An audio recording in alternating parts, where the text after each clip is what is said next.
मेरा नाम काजल है। अभी 24 की हूँ, पर ये बातें उस टाइम की हैं जब मैं 18 से 19 की रही होगी। गांव हमारा छोटा सा है, पंजाब के साइड में, जहाँ खेतों की महक सुबह शाम आती रहती है और शाम ढलते ही सन्नाटा छा जाता है। मेरा शरीर उस टाइम भी ऐसा ही था जैसे अब है, थोड़ा भरा हुआ, कमर पतली, और जो कुछ ऊपर नीचे है वो थोड़ा ज़्यादा ही। लड़कियाँ मुझसे जलती थीं, और लड़के, खैर, वो तो पीछे पीछे घूमते ही थे। मैं ज़्यादा बनती संवरती नहीं थी, बस सादे सूट सलवार में ही रहती थी। पर लोग कहते थे कि मेरी चाल में कुछ ऐसा है कि नज़रें अपने आप चली जाती हैं। मैं हंस देती थी, सोचती थी कि लोग भी ना कुछ भी बोलते हैं। अंकित हमारे पड़ोस में ही रहता था। उसका घर हमारे घर से बस एक दीवार अलग। बचपन से हम साथ खेलते थे। वो हमेशा मुझे तंग करता, कभी मेरी गुड़िया छीन लेता, कभी मेरे बालों में रिबन बांध देता और कहता, देख काजल, तू दुल्हन लग रही है। मैं गुस्सा होकर मारने दौड़ती तो वो हंसता हुआ भागता। स्कूल भी हम साथ जाते थे, एक ही साइकिल पर। वो आगे बैठता, मैं पीछे। कभी कभी जानबूझकर ब्रेक मारता ताकि मैं उससे टकरा जाऊं। मैं चिल्लाती, अंकित मार डालोगे क्या? वो हंसता, अरे बस थोड़ा मज़ा ले रहा हूँ। फिर हम बड़े होने लगे। मैं 10वीं में आई तो मुझे लगा कि अब वो थोड़ा अलग हो गया है। पहले जैसे शरारतें कम कर दी। अब जब मिलता तो घूरता ज़्यादा था। मेरी आंखों में देखकर बात करता। मैं शर्मा जाती। गांव में लड़कियां जल्दी समझने लगती हैं कि लड़के की नज़र में क्या चल रहा है। मेरी सहेली रेणुका ने एक दिन कहा, काजल, अंकित की नज़रें तेरे पर टिकी रहती हैं, लगता है कुछ कुछ हो रहा है। मैंने हंस कर कहा, पागल है तू, वो तो बस बचपन का दोस्त है। पर अंदर से दिल धुक धुक करने लगा था। एक बार गर्मियों में छुट्टियां थीं। घर में मम्मी पापा खेत पर गए थे। मैं घर पर अकेली थी। दोपहर का वक्त था, गर्मी बहुत थी। मैं अपने कमरे में पंखे के नीचे लेटी थी, स्लिप पहने हुए। दरवाज़ा खुला था क्योंकि हवा आ रही थी। अचानक अंकित की आवाज़ आई, काजल, घर पर है? मैं घबरा गई। जल्दी से दुपट्टा ओढ़ा और बाहर आई। वो दरवाजे पर खड़ा था। उसके हाथ में आमों की टोकरी थी। बोला, देख, हमारे पेड़ से ताजे आम तोड़े हैं, तेरे लिए लाया। मैंने मुस्कुराकर कहा, अंदर आना। वो आया, कमरे में बैठ गया। गर्मी थी तो वो बार बार पसीना पोंछ रहा था। मैंने पानी दिया। वो पीते हुए बोला, काजल, तू अकेली है घर पर? मैंने कहा, हाँ, मम्मी पापा खेत पर हैं, शाम तक आएंगे। वो कुछ देर चुप रहा, फिर बोला, बहुत गर्मी है ना? मैंने कहा, हाँ। वो उठा और खिड़की के पास जाकर खड़ा हो गया। बोला, काजल, इधर आना, यहाँ हवा अच्छी आ रही है। मैं धीरे धीरे गई, उसके बगल में खड़ी हो गई। सच में हवा अच्छी थी। हम दोनों चुप।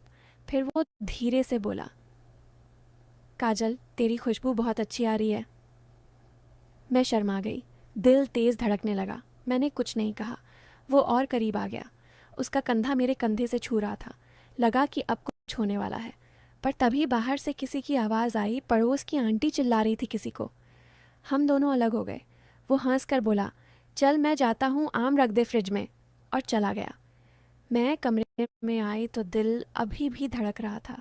सोच रही थी कि क्या होता अगर आंटी ना चिल्लाती। उसके बाद हमारी बातें थोड़ी और गहरी होने लगी। शाम को जब सब सो जाते वो मेरे घर की छत पर चढ़ाता। हम दोनों ऊपर बैठते, तारे देखते।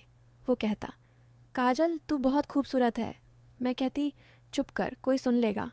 वो हंसता। एक बार उसने मेरा हाथ पकड़ लिया। मैंने छुड़ाया नहीं। उसका हाथ गर्म था। हम दोनों चुप बैठे रहे। लगा कि अब वो कुछ कहेगा, पर वो बस हाथ दबाता रहा। फिर रात ज़्यादा हो गई तो वो चला गया। मैं बिस्तर पर लेटी रही, नींद नहीं आ रही थी। फिर एक दिन गांव में शादी थी, दूर की रिश्तेदारी में। सब लोग गए थे, मैं और अंकित भी। वहाँ डीजे बज रहा था, लड़कियाँ नाच रही थीं। अंकित ने मुझे कहा, काजल, नाचेगी? मैंने शर्माते हुए कहा, नहीं, मुझे नहीं आता। वो हंसा और मुझे घसीट कर नाच के बीच में ले आया।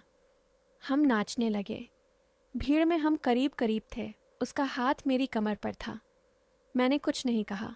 उसकी सांसें मेरे कानों पर लग रही थीं। गाना था, तेरे हाथ में मेरा हाथ हो, सारी जन्नतें मेरे साथ हो।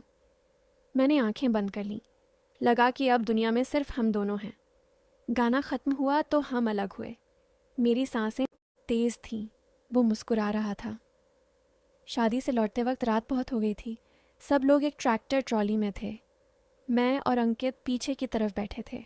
अंधेरा था। ट्रॉली के झटके से हम बार बार एक दूसरे से टकरा रहे थे। उसने धीरे से मेरा हाथ पकड़ लिया। मैंने नहीं छुड़ाया।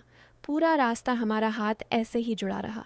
घर पहुंचकर जब उतरे तो उसने धीरे से कहा, काजल, आज बहुत अच्छा लगा। मैंने सिर्फ मुस्कुरा दिया। फिर दिन ऐसे ही बीतते गए।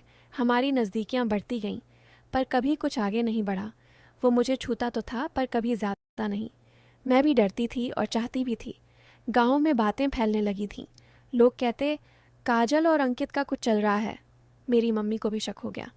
एक दिन उन्होंने पूछा, काजल अंकित से ज़्यादा बातें करती है क्या? मैंने ना में सिर हिला दिया, पर दिल जानता था कि कुछ तो है। फिर अचानक उसके पापा का ट्रांसफ़र हो गया शहर में। वो लोग जाने वाले थे। उसने मुझे बताया नहीं। मैं खुद उसके घर गई। वो सामान पैक कर रहा था।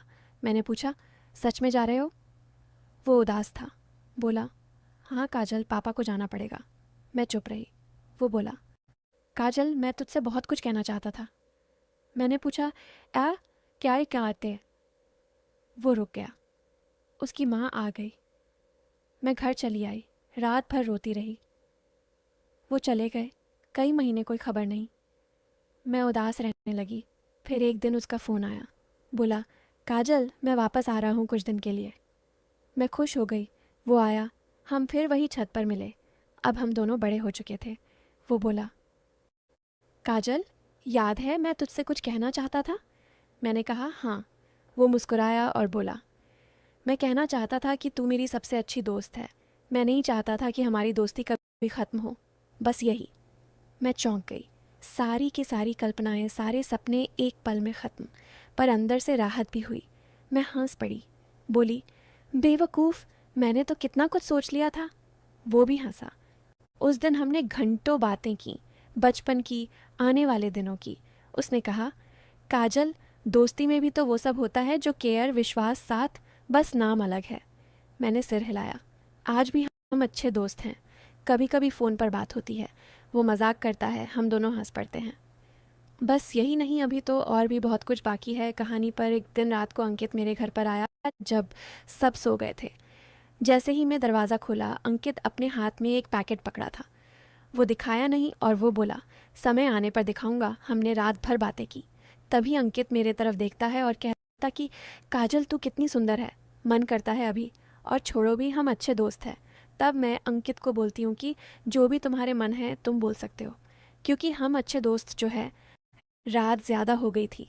तभी मम्मी नीचे से बुलाती है, काजल बेटी सो जाओ जल्दी, कल सुबह मंदिर जाना है। तब अंकित भी चले जाता है अपने घर और ये बोल के गया कि काजल, मैं कल तुमको कुछ सरप्राइज़ दूंगा। रात को यही सोच रहा तब कि अंकित मुझे किया सरप्राइज़ देने वाला है। सुबह जब मैं मंदिर के लिए नहा धोकर और साड़ी पहन कर निकली तो दरवाज़ा के सामने अंकित खड़ा था और हाथ में एक कार्ड पकड़ा था। और वो मेरे सामने आकर बोला, आप सब लोग मेरा शादी में ज़रूर आएगा। ये सुन के मैं शॉक हो गई। अंदर से थोड़ा दुख और अच्छा भी लगा। उसके बाद मैं शहर चली गई पढ़ाई करने। अंकित से फ़ोन में बात होता है, एक दोस्त की तरह। तो यही थी मेरी कहानी। आप लोग को अच्छी लगी होगी। मिलते हैं कोई दूसरी कहानी पर।